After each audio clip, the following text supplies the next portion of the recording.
One of the most interesting research results that I encountered during the last years is the concept of fear immunization via vicarious learning. So you observe another person who is free of fear, and by observing the other person, you learn, okay, I don't have to fear this situation or this stimulus.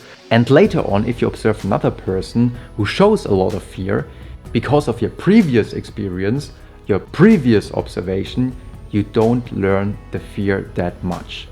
To get a better idea, let's take a look at an interesting piece of research, which is the study by Eskil and colleagues published in 2007.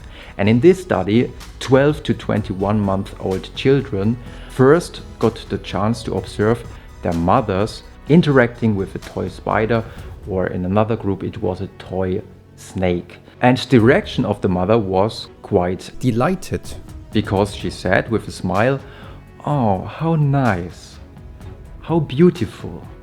In the next step of the experiment, the children observed another person who acted completely different, because when the other person saw the snake or the plastic spider, she said, "Ooh, it's so big, ugh."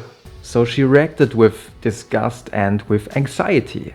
And usually, if children observe another person who reacts to a stimulus with anxiety, the children themselves learn to be afraid of this stimulus. But the big question was whether those children who before had observed their mother reacting with delightment to the toy snake or toy spider, whether these children would be immune to this fear learning. And in comparison to a group who had not observed their mothers reacting with delightment, those children indeed later on interacted with the toy snake with much less fear. So it really seems to be possible, and those results could be replicated in other studies and even with adults. So even if you are grown up, it still seems to be possible to get immune of anxiety by observing other positive models. So this really seems to work. And therefore, it's also no wonder that one of the key ingredients of one of the most successful and time-efficient therapy methods to treat phobia, the so-called one-session therapy, that one of the most important ingredients is indeed vicarious learning. Because if you, for example, are afraid of spiders or afraid of dogs, first of all, the therapist will show you how to interact with this feared stimulus. So for example, he will take the spider on his own hand, and you will see as an observer, okay, in fact, nothing evil happens. And after a while, and as the title says, within one session, which may take about 2 or 3 hours, afterwards you have no fear of spiders at all.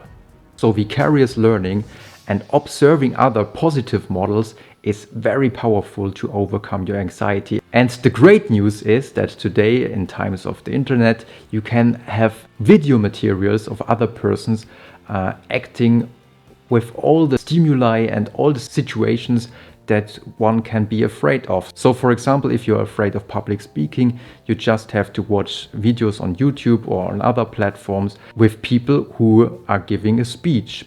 Or if you are afraid of talking to women or men, just watch videos of so-called pickup artists. Of course, many of those may be idiots, but still you can learn from these videos, because you see, okay, the woman does not react that bad as I thought, because in fact the woman reacts with openness, and maybe she is even grateful that you approached her, and she respects that you had the guts to do so. So there are videos on almost everything, and you should and you can use all these resources to overcome anxiety, or even to get immune of anxiety in the long run. I hope you enjoyed this episode, found it a little bit helpful, and if you want, we will see you next time.